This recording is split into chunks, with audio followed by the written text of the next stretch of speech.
kugeuka nayo vile vile. Kanuti sasa pelekwa ni 4-1 ile lenga lango. Imewekwa kwenye njia ndani huku, ametoka golikipa kaa uzuri bado. Kitambala bora!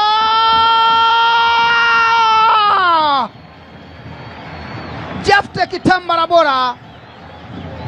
Mashabiki walofika hapa kutoka Dar es Salaam na wale wa hapa Unguja kwamba ilikuwa ni swala la muda tu la kuja kupiga yenu huku, tunakwenda huku tunarudi huku, tunaenda huku tukirudi huku tu basi.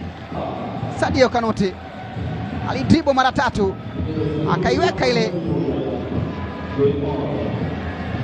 Lengo lilikuwa kumpasia Bella Bakweyima, goalkeeper katokea Tacha Mnata, tackling yake mpira ukaishia kwa mtu mbaya, mtu mbari.